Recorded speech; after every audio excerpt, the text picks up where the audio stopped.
You might have thought with that last video that I had the most amazing day.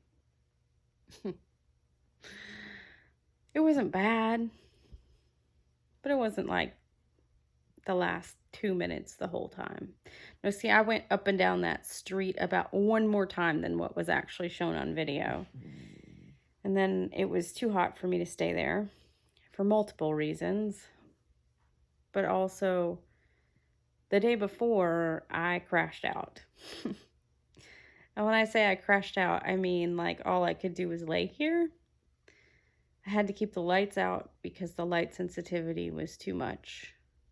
I couldn't sit up because if I did too much, I would get dizzy. I could only watch something that had very low volume, no suspense, and was maybe 20 minutes long. And then when I couldn't stand even that, I pulled down my mask, I put in my earplugs, I pet my dog, and I prayed for it to pass. And then inevitably I'd have to go to the bathroom. And as a 35-year-old, strong, independent woman, I had my husband walk me to the toilet, make sure I didn't fall while I pulled down my pants, sit down on the toilet while he stood outside to politely give me some freedom until I called him back and pulled my pants up and walked back to the bed. Not every day is like that. And I could probably sit here and think forever about what I did or didn't do, whether I had too many fluids too fast or not enough quick enough, or if I walked too much, or if I stood too much, if I thought too much, if I cared too much. I could overanalyze it all. I could consume myself looking for the treatments that aren't out there. I could sort of poo-poo off the day and say, well, one day there'll be a cure and then I'll be okay. But the thing is, I've been doing this for 4 years, and if I fall into that toxic positivity of, oh, just put on a smile on your face and everything's going to be fine and God's going to take care of you, then I might just waste the next 4 or 5 or 6 or 30 more years of my life. So for the 20 people who watch my videos, thank you. For the 2 of you that have a chronic illness, I'm here to tell you that it's okay to have bad days. It's okay to admit that things stink, but it's also okay not to live for the cure.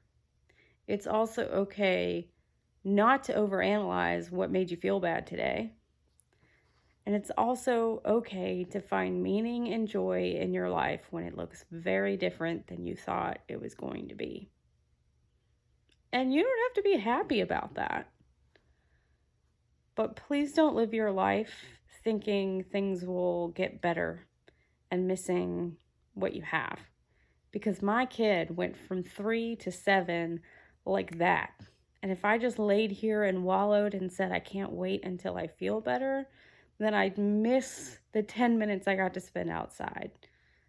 I'd miss the 3 chapters of Anne of Green Gables that we got to read together and watch her mind explode when she realized Anne of Green Gables talks just as fast as she does. So give yourself a break. It's okay that your illness is actually, in fact, chronic. And it's okay for you to be okay with that. Now, if a cure happens in the next 20 minutes and I jump up out of this bed and I am 100% cured, I will not argue or challenge or say, no thanks, I think I'm fine to that. No, I certainly will take that and embrace it and jump out of this bed, go hiking and ride my bike and take my kid to Disney World and all the other things I want to do. But I also have to be happy with where I am. And so do you, whether you have a chronic illness or not. This is the life you've been given, and this is the life that God can make you happy with if you try. I hope you found this helpful. And I hope you know that it's okay if 10 minutes, is all you got. 2 minutes is enough. I don't like that ending. And I hope you know that whatever you are able to do today is enough. If the people around you know that they are loved, and you know that you're loved, that's enough. Because tomorrow you may wake up and things may be very different, or things may be the same, but at least you can say you did the best you could today.